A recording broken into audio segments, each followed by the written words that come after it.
भगवान नृसिंह और भगवान शिव के सर्वभाव शरभ अवतार की कथा। भाग एक, अहंकार की पराकाष्ठा और भक्ति की विजय। हुक।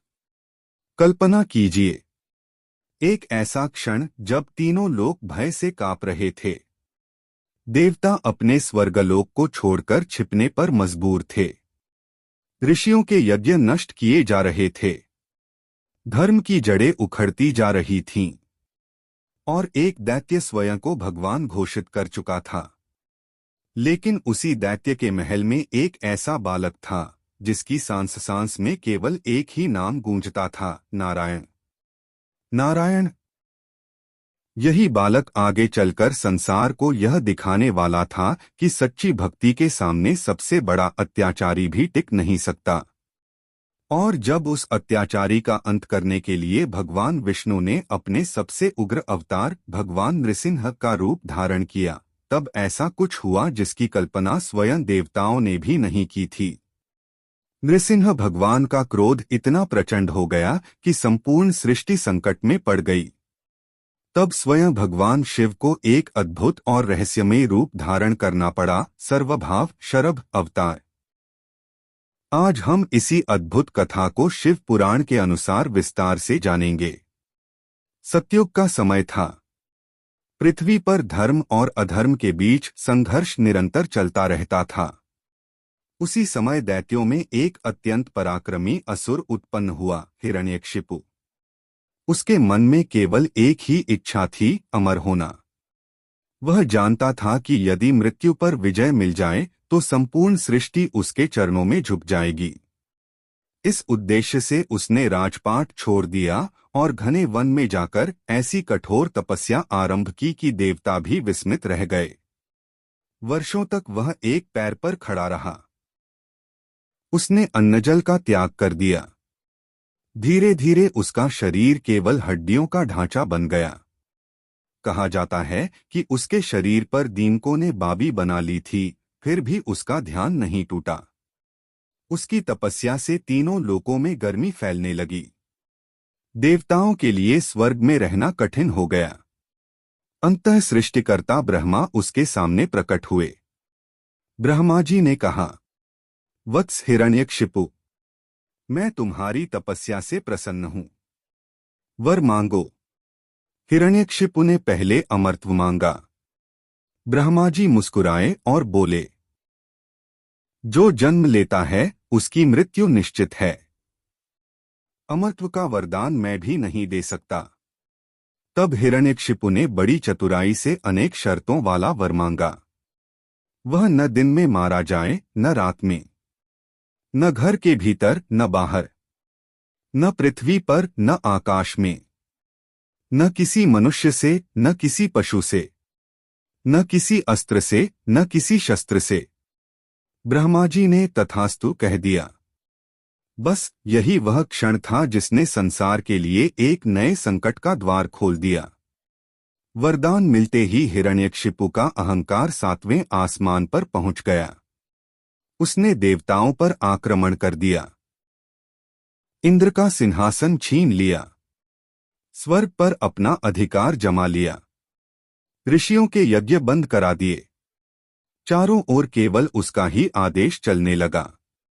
इतना ही नहीं, उसने घोषणा कर दी, अब इस संसार में किसी विष्णु की पूजा नहीं होगी, केवल मेरी पूजा होगी। जो मेरा आदेश नहीं मानेगा उसे मृत्यु दंड दिया जाएगा। भय के कारण अनेक लोग उसके सामने झुक गए। किंतु ईश्वर की लीला देखिए। उसी अत्याचारी के घर एक पुत्र का जन्म हुआ। उस बालक का नाम था प्रहलाद। जन्म से ही प्रहलाद का हृदय भगवान विष्णु की भक्ति में डूबा हुआ था। वह खेलते खेलते भी नारायण का नाम जपता। सोते जागते, उठते बैठते, हर क्षण उसके मुख से भगवान का नाम ही निकलता। जब वह गुरुकुल पहुंचा, तब उसके गुरु ने उसे राजनीति, युद्धनीति और दैत्य कुल की परंपराएं सिखाने का प्रयास किया। लेकिन जैसे ही अवसर मिलता, प्रहलाद अपने साथियों से कहता, मित्रों, यह संसार नश्वर है। सच्चा सहारा केवल भगवान नारायण हैं। उन्हीं का स्मरण करो। धीरे धीरे गुरुकुल के अन्य बालक भी भगवान विष्णु का नाम जपने लगे। जब यह समाचार हिरण्यकशिपु तक पहुंचा तो उसका क्रोध सीमा पार कर गया। उसे विश्वास ही नहीं हुआ कि उसका अपना पुत्र उसके सबसे बड़े शत्रु भगवान विष्णु का भक्त हो सकता है। उसने तुरंत प्रहलाद को अपने राजदरबार में बुलवाया। प्रहलाद शांत भाव से पिता के सामने आकर खड़ा हो गया। हिरण्यकशिपु ने स्नेह दिखाते हुए पूछा, पुत्र, बताओ तुम्हारे जीवन का सबसे बड़ा ज्ञान क्या है? प्रहलाद ने बिना किसी भय के उत्तर दिया, पिताश्री, मनुष्य का सबसे बड़ा कर्तव्य भगवान नारायण की भक्ति करना है। वही समस्त संसार के स्वामी हैं। यह सुनते ही हिरण्यकशिपु का चेहरा क्रोध से लाल हो उठा। उसकी मुट्ठियां भींच गईं। पूरा राजदरबार भय से कांपने लगा। उसे लगा जैसे उसके अपने ही घर में उसके विरुद्ध विद्रोह जन्म ले चुका हो। यहीं से प्रारंभ होने वाली थी पिता और पुत्र के बीच वह अद्भुत संघर्ष, जिसमें एक ओर अहंकार था और दूसरी ओर अटूट भक्ति। पिता के सामने निर्भय होकर कहा कि इस संसार के सच्चे स्वामी भगवान नारायण हैं। तब हिरण्यकशिपु का क्रोध अपनी सीमा पार कर गया। अब उसके सामने केवल एक ही लक्ष्य था, किसी भी तरह प्रहलाद की भक्ति को समाप्त करना। राजसभा में बैठे मंत्रियों और सेनापतियों की ओर देखकर हिरण्यकशिपु गर्जा, यदि मेरा पुत्र मेरी आज्ञा नहीं मानता तो उसे जीवित रहने का कोई अधिकार नहीं। इसे मृत्यु दंड दिया जाए। सैनिकों ने आदेश मिलते ही प्रहलाद को पकड़ लिया। लेकिन आश्चर्य, प्रहलाद के चेहरे पर भय का नामो निशान नहीं था। उसकी आंखें बंद थीं और उसके होठों पर केवल एक ही नाम था, ओम नमो नारायणाय। सबसे पहले उसे विष पिलाया गया।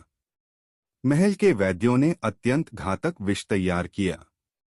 सैनिकों ने वह विष प्रहलाद को पिला दिया। पूरा दरबार उसकी मृत्यु की प्रतीक्षा करने लगा, किंतु कुछ भी नहीं हुआ। प्रहलाद शांत बैठा भगवान का नाम जपता रहा। हिरण्यकशिपु का क्रोध और बढ़ गया। उसने आदेश दिया, इसे विशाल हाथियों के पैरों तले कुचल दो। मद से चूर हाथियों को प्रहलाद की ओर दौड़ाया गया, पर जैसे ही वे उसके निकट पहुंचे उनका क्रोध शांत हो गया। वे उसके सामने सिर झुकाकर खड़े हो गए।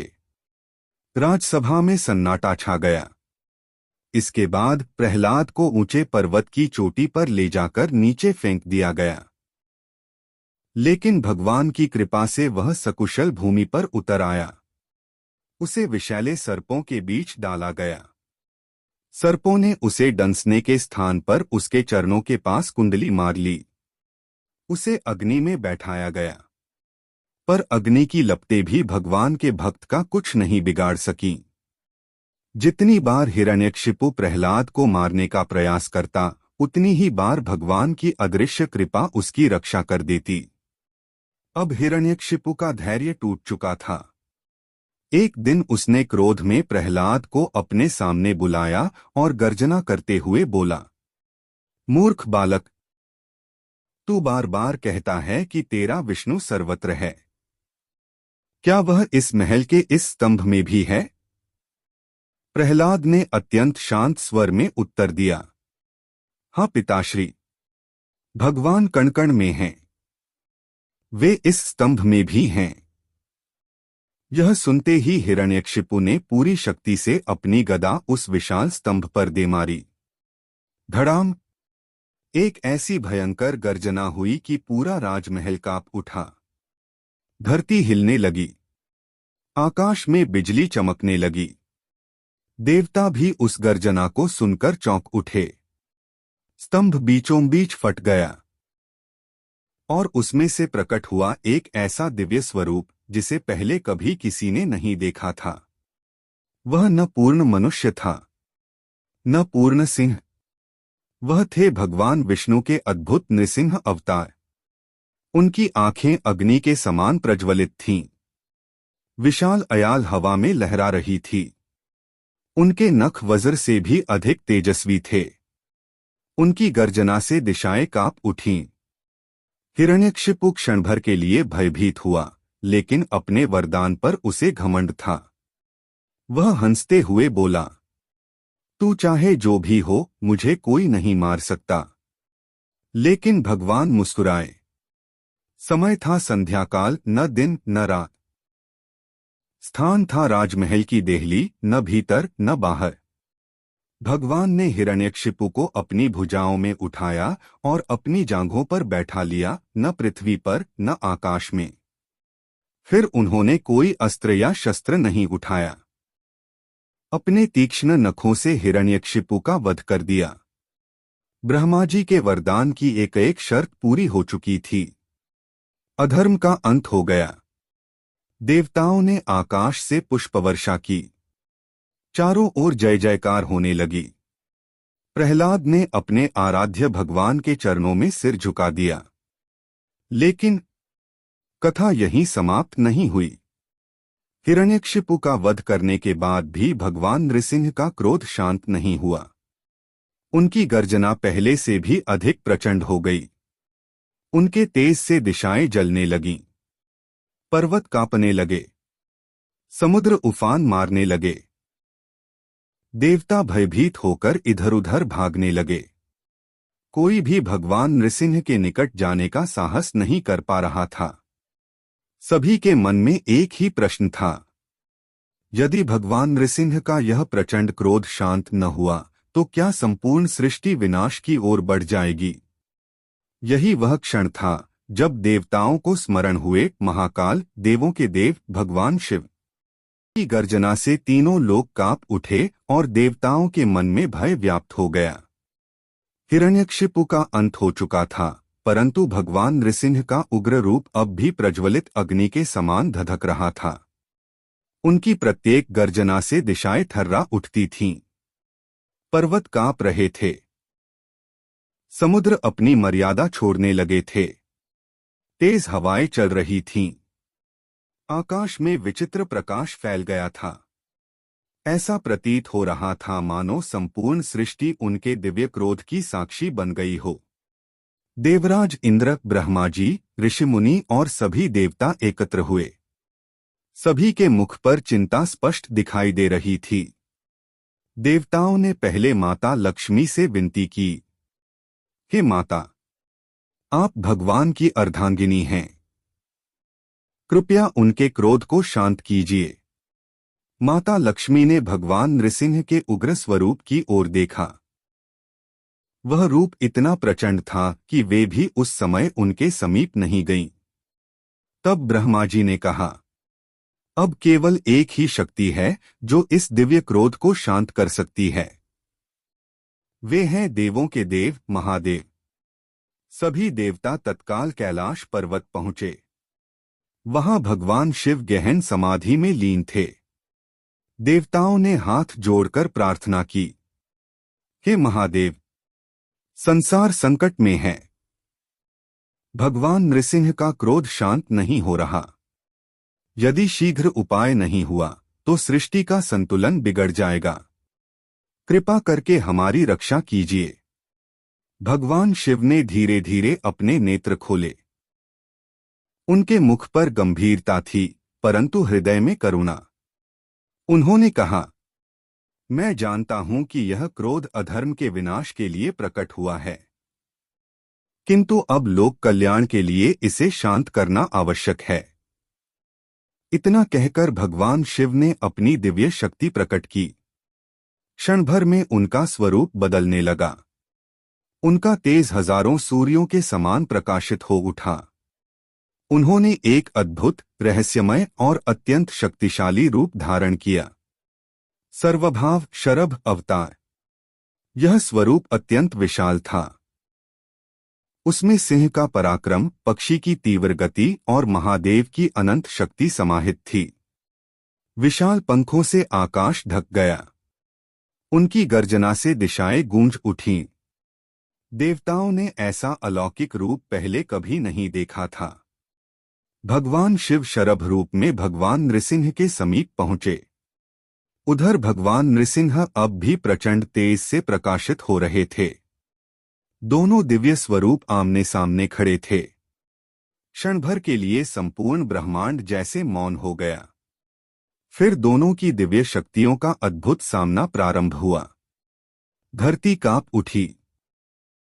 आकाश में दिव्य प्रकाश की लहरें फैल गईं। देवता, सिद्ध, गंधर्व और ऋषि उस अद्भुत दृश्य को विस्मय से देख रहे थे। यह युद्ध किसी अहंकार या श्रेष्ठता का नहीं था। यह लोक कल्याण के लिए दो दिव्य शक्तियों का दिव्य कार्य था।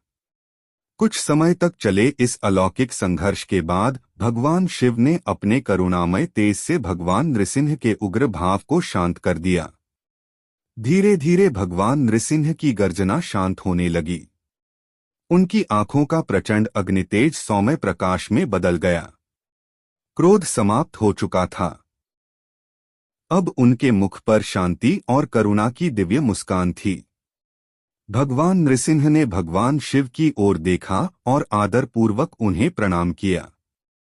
भगवान शिव ने भी प्रेमपूर्वक भगवान विष्णु के नृसिंह स्वरूप का सम्मान किया। दोनों दिव्य शक्तियों के इस अद्भुत मिलन को देखकर देवताओं ने आकाश से पुष्पवर्षा की। चारों ओर शंख, घंटों और दुंदुभियों की ध्वनि गूंज उठी। देवताओं ने एक स्वर में जय घोष किया, हर हर महादेव, जय श्री नृसिंह। उस दिन संपूर्ण सृष्टि ने एक गहन सत्य को समझा। भगवान शिव और भगवान विष्णु में कोई विरोध नहीं है। दोनों एक ही परम ब्रह्मा की दिव्य अभिव्यक्तियां हैं। जब जब धर्म की रक्षा और सृष्टि के संतुलन की आवश्यकता होती है, तब तब वे विभिन्न रूप धारण कर लोक कल्याण करते हैं। इसी संदेश के साथ यह अद्भुत कथा हमें सिखाती है कि शक्ति का उद्देश्य विनाश नहीं, बल्कि धर्म और संतुलन की रक्षा है और अंतः करुणा, शांति तथा धर्म की ही विजय होती है।